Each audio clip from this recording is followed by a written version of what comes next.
ગુજરાતની અંદર અનેક કાંડો થયા, એ પૈકીનો આ રાજકોટ એ દુઃખદાયક ઘટના બની છે।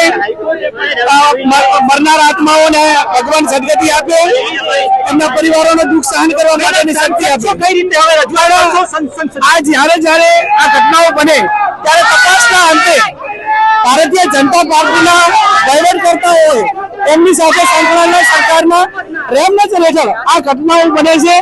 એક પણ ઘટના બની હોય ત્યારે એની તટસ્થ તપાસ થઈને ગુનેગારોને સજા કરવી જોઈએ, નથી થતી। એના કારણે આ ઘટનાઓ વારંવાર પુનરાવર્તન થાય છે। અત્યારે પુનરાવર્તન ના થાય એના માટે કરીને તટસ્થ તપાસ થાય, સીટની કોઈ જરૂર નથી। અને જ્યાં સુધી પીડિતોને ન્યાય નહીં મળે ત્યાં સુધી કોંગ્રેસ આ પરિવારોને ન્યાય અપાવવા માટેનું કામ કરે। આજે રજૂઆત રાજકોટમાં કરવામાં આવી છે, મોટા નેતાઓ આપ પણ હાજર છો, શું કહેશો હવે કઈ પ્રકારની કે હવે કોંગ્રેસ ફ્રન્ટમાં આવશે? હું તો એમ માનું છું કે ભારતીય જનતા પાર્ટીના 25 સાંસદોને આવીને અમારી સાથે આવવું જોઈએ।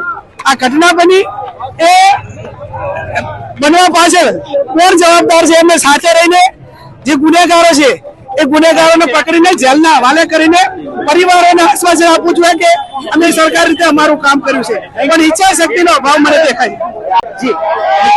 આજે રેલી કરવામાં આવી છે, સુરતમાં બનાવ બન્યો, મોરબીમાં બનાવ બન્યો, વડોદરામાં બનાવ બન્યો કે રાજકોટનો બનાવ, આ કોઈ કુદરતી નથી પણ સરકારના ભ્રષ્ટાચારને કારણે થયેલા હત્યાકાંડો છે।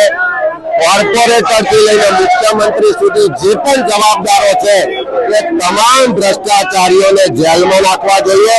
નામદાર હાઈકોર્ટે કહ્યું છે કે એસઆઈટી બરોબર નથી, ત્યારે સિટિંગ જજના નેતૃત્વમાં પ્રમાણિક અધિકારીઓની એસઆઈટી બનાવે જે દૂધનું દૂધ અને પાણીનું પાણી કરે। આ ભાજપના 30 વર્ષના ભ્રષ્ટાચારને કારણે ગુજરાતમાં લોકો મરી રહ્યા છે, લોકોના જીવ જઈ રહ્યા છે, ત્યારે જવાબદાર તમામ લોકોને જેલમાં નાખવામાં, ભાજપનો કોર્પોરેટર હોય કે મુખ્યમંત્રી હોય, તમામ લોકોને જે જવાબદાર છે એની તપાસ થઈને જેલમાં નાખવામાં આવે, એવી અમારી સ્પષ્ટ માંગણી છે।